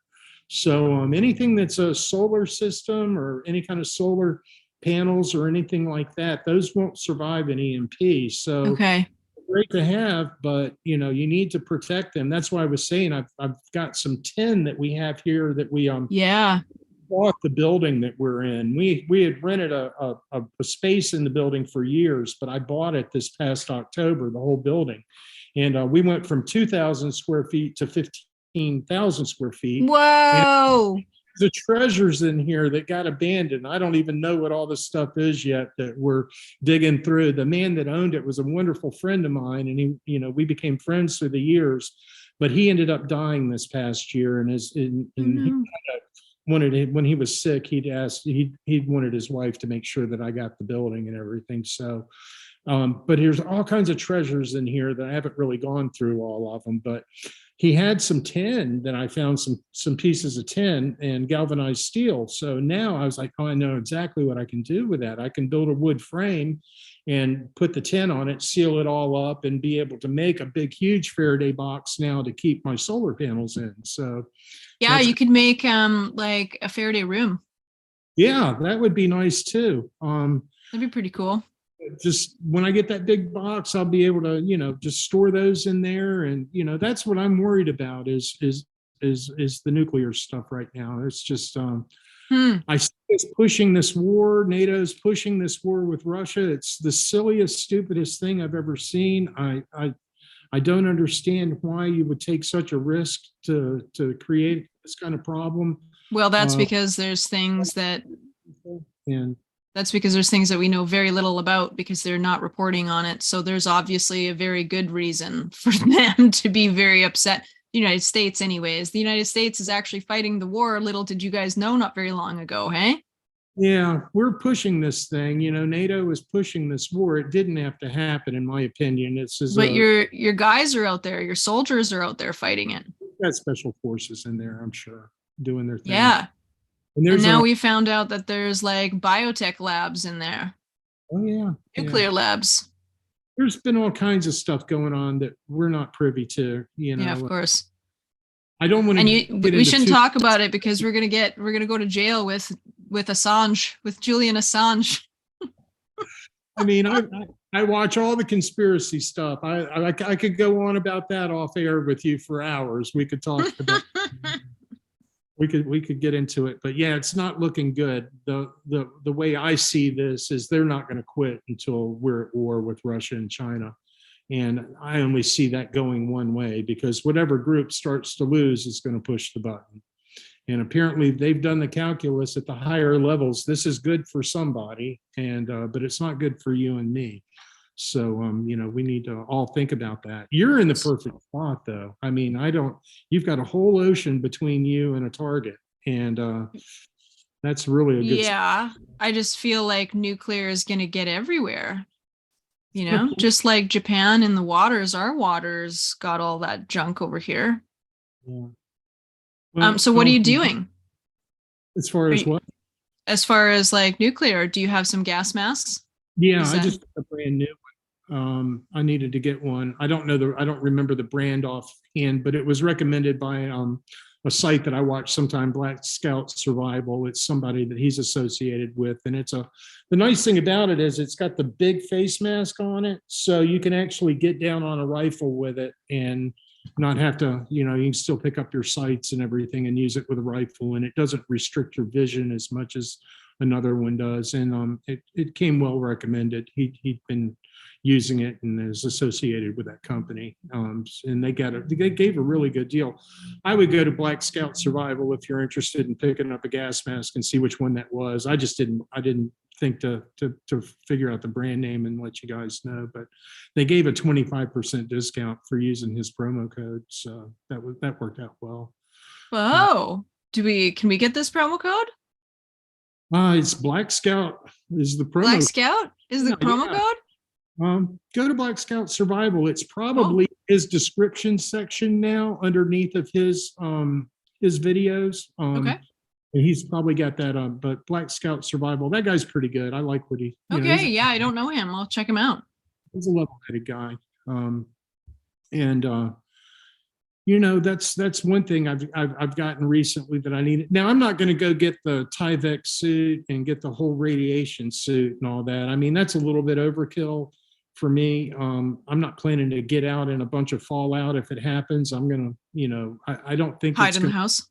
Yeah, I hope it's not raining down on my house. If it is, I'm in a worse situation than I'd probably be able to survive for long anyhow. So yeah, we do what we can, and then if we can't, we can't. But from what I understand, if you can stay out of that dust and mess for about 2 weeks, then the radiation level returns to something that's, a little bit survivable. You might have long-term health effects, but it's not going to be something that's immediately knocking It's you not going out. to kill you right away. But definitely have the pills, the potassium pills. That's something everybody needs to have. Oh, I don't know about this. Yeah, KAPO4, I believe it is, potassium. But just look for radiation pills. There's really only. Okay. And they're like, they help pull that stuff out of your body or something? Well, what it does is they're a type of salt, and it's a potassium salt. And what it does Yes. is your pituitary gland will absorb this salt into it, and it'll saturate your pituitary gland with this iodized salt. And that way, when the radioactive, I believe, is it radioactive iodine or radioactive, some part of the Yes. radioactive fallout is attracted to your I pituitary. believe you're right. Yep. And because this is already chock full of that stuff, it can't be absorbed. So you Yep. want to take it for 2 weeks.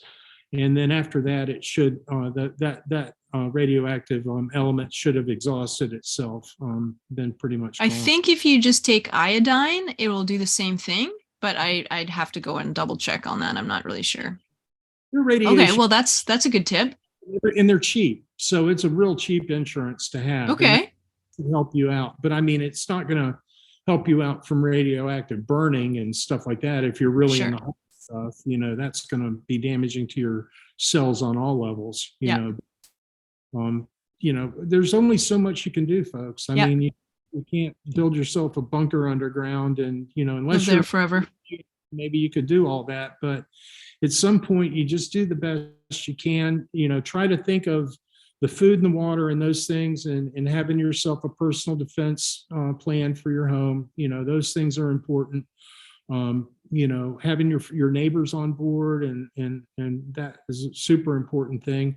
Long term, when we're talking about mitigating these economic things and mitigating political pressures and the things we were talking about, that's when you're divesting yourself from the financial system and becoming more proficient at growing and canning foods. That's a long-term thing that's good practice, and a good way just to turn your life more in that direction and quit being so dependent on the systems that make the modern world convenient. I think so. And I have to be grateful for the last 3 years, because before the last 3 years, now I was awake. I was awake after 9/11. I knew that there was something that was, I knew that the story was not the story that they told us.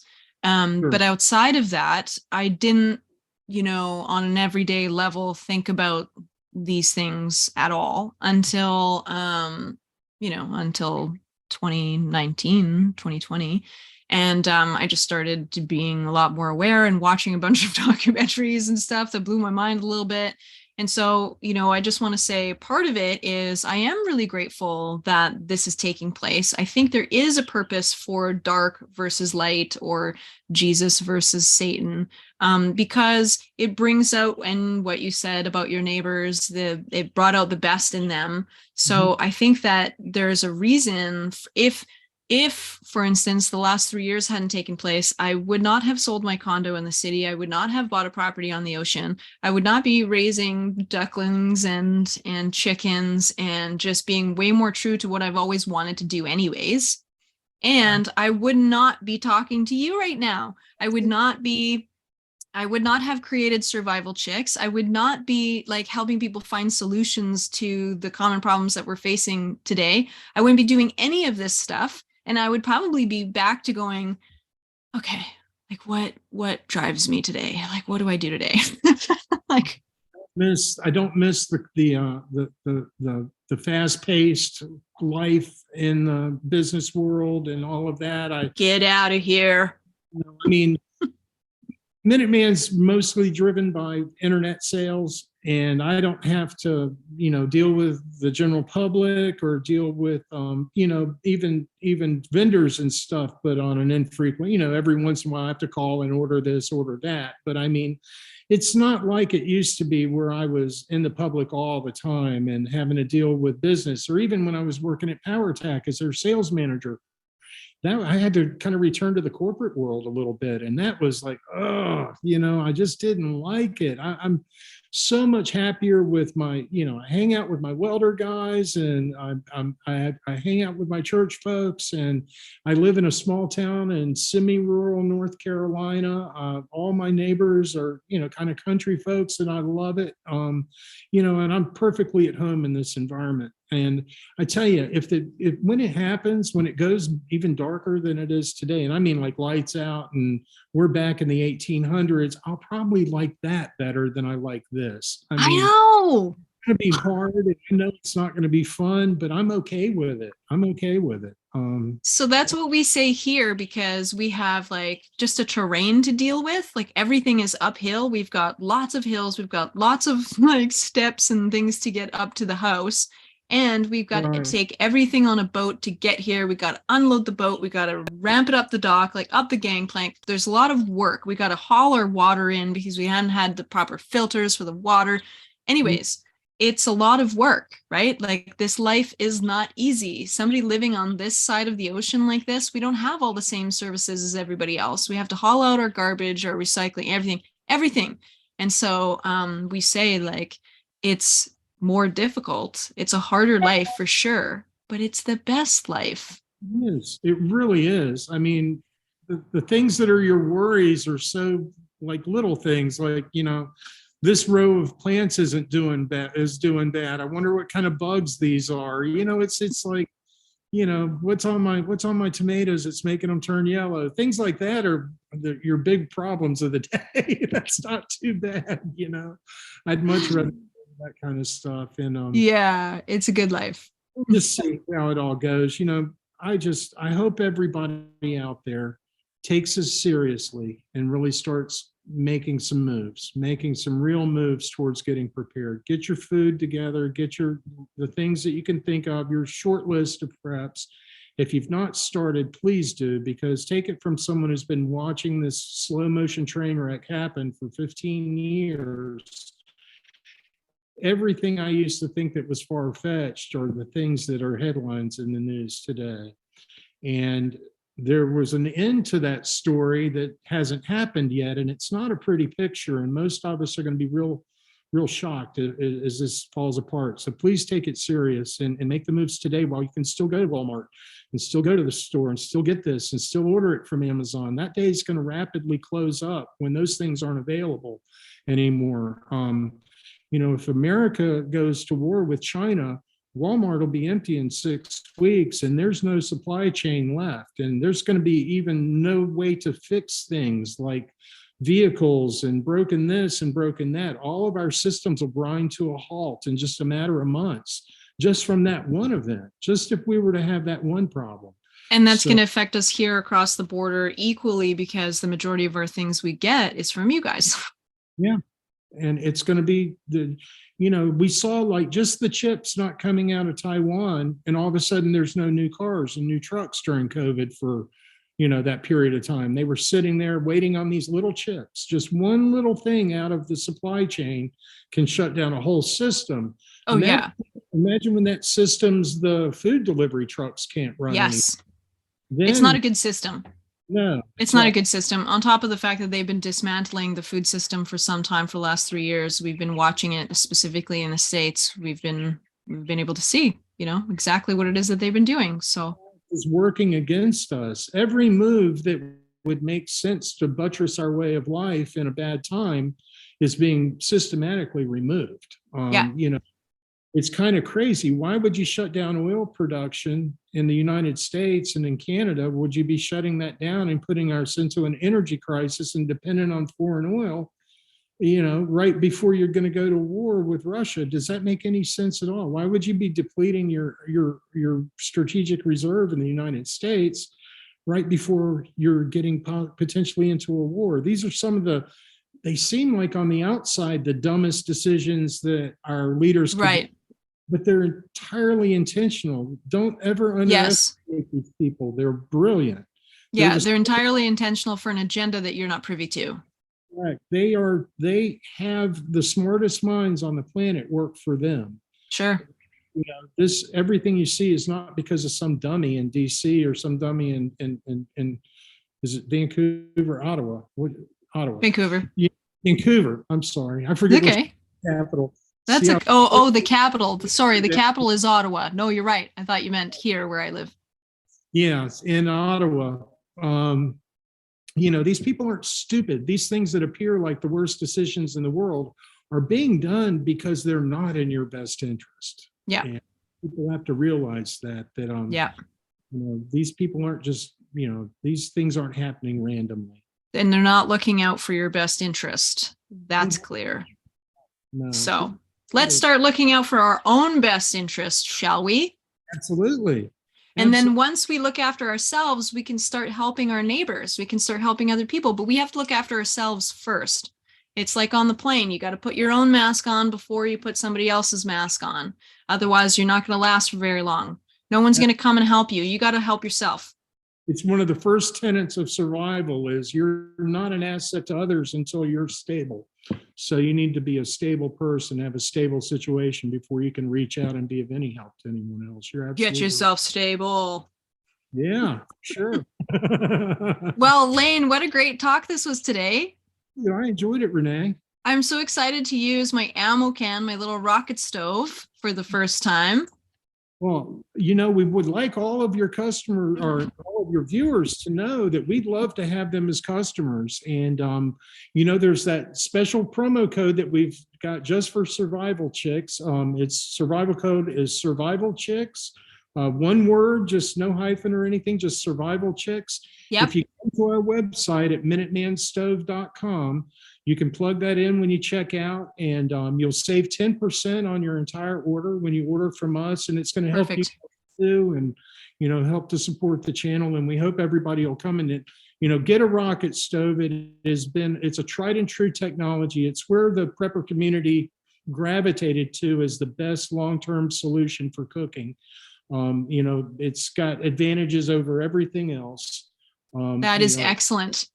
You could be even in the middle of a city. I could make it in an alleyway with a pallet off of one pallet. I could probably cook 5 or 6 meals, easily. So it's very important thing to do, to be able to boil water and to cook. Yes. So for our Canadian listeners, we've got lots of American ones, but for the Canadian ones, what I did, and I don't know if you may not be in this position to be able to do this, but I went and got a P.O. box across the line in the States, and I went to pick up my rocket stove because I'm allowed to drive across the border now, Lane. Right. So I took a little trip and I went down to Trader Joe's and I got a few supplies, and then I picked up my rocket stove and I brought it across the border. And I'm just saying that because it's probably going to be a lot cheaper to pick it up that way than to pay for shipping all the way to my doorstep. Well, some of our products are a little expensive to get across the border. Right. And then we get dinged with another fee after that. Now, the Minuteman, the one that you got, however, is probably the best scenario for people in Canada. Because I can put it in a flat rate box here from the United States and ship it to Canada. Through your postal service, will deliver it to your door. And it's only a $49 fee to do that. Oh, so, yeah, that's great. We charge $49.95. Now, it costs us more to do that, but we offer free shipping in the United States. So we give you that credit towards it, and then we charge you another $49.95, and that should get it right to your door. Most people, and I'm not sure, I can't guarantee this, but most people somehow don't end up paying a VAT tax on that either. So, no, we don't, but they set up an agency fee, like whatever company is picking it up from the border, they charge us another fee to deliver it from the border now. Okay. This is new. So I don't know how much it is, but it's not cheap. Our other larger items tended to go UPS, which was interesting for me. It was actually, the shipping wasn't so high, but when it got to the border, they were charging some outrageous brokerage fee to you. Brokerage fee. That's the word I'm looking for. That's what we get charged. Brokerage fee. Yeah, some outrageous brokerage fee, but I don't believe that's happening on the little Minuteman stove. Because it's through the postal service, and I think it's delivered by Canadian Post. So I don't think there's any brokerage fee involved unless something's changed. Okay, well, whoever buys one and lives in Canada and gets it delivered to their house, you let us know if you had a brokerage fee or not. Write it in the comments. Yeah, but yeah, just Survival Chicks will get you guys to do that. And so we could ship the little Minuteman stove easily, and I can ship the small EMP Faraday box. Oh, I love them. And they're red. You can pick a red one. Yeah, we had some red paint left over. I'm not sure how long we'll keep making Oh, red. no. Fortunately, I went to buy that paint again because I liked it, and they wanted $200 a gallon for that paint. So I was like, I don't know, maybe we'll just do black ones. But that paint had tripled in cost since we had bought it last time. That surprised me. I hear there's something up with pigments and paints. Red is the highest pigmented color, so naturally they would charge more. Yeah. Yeah, there's something about red made that super expensive, but it's a kind of dusty antique ruby color. So it's gorgeous. Yeah. So I've still got some of those left if you jump on it. So very good. I think I want a big one. Okay. Sounds good. Well, thank you so much. So outside of what we just talked about, where can people find you? Are you on Instagram? No, I'm You're not on Instagram? Dave's on on Instagram. I must. Yeah, Dave Landon, my guy's on there. I'm an internet. I hate it. So I hate Facebook. I've got political reasons why I don't like them. I just I'm an isolation. I understand. I do get on YouTube from time to time. We have a YouTube channel. You can see some review videos there. And okay. All. Minuteman rocket stove. Okay. So look us up there, and there's plenty of other reviews that have been done by other influencers and all, but I don't do Facebook. I'm probably going to start a TikTok channel now. I've been talked into that. But you have a newsletter now. Huh? You have a newsletter now. Newsletter yet? I don't even have an office. I work on the assembly table. I have to throw a computer up there and hotspot a phone to get online. So I mean, I've got a little small printer here that we print out the shipping labels. That's great. I'm old school. Okay, so I'm going to put up your website and an email address for you. Yeah, my email, you can always get me. I check that every day. And you're welcome to call me on the phone. If anybody has any prepping questions or anything like that, my phone number's on the website. It rings to my cell phone. Call me anytime. I'll talk to you about it. Well, that's wonderful. Love to. Thank you so much for sharing all of your wisdom. I'm so glad I got to know a little bit more about your situation and all the things that you're doing right now. It's great. It was wonderful. I really enjoyed the talk too. Give my best to Mark, and thank you.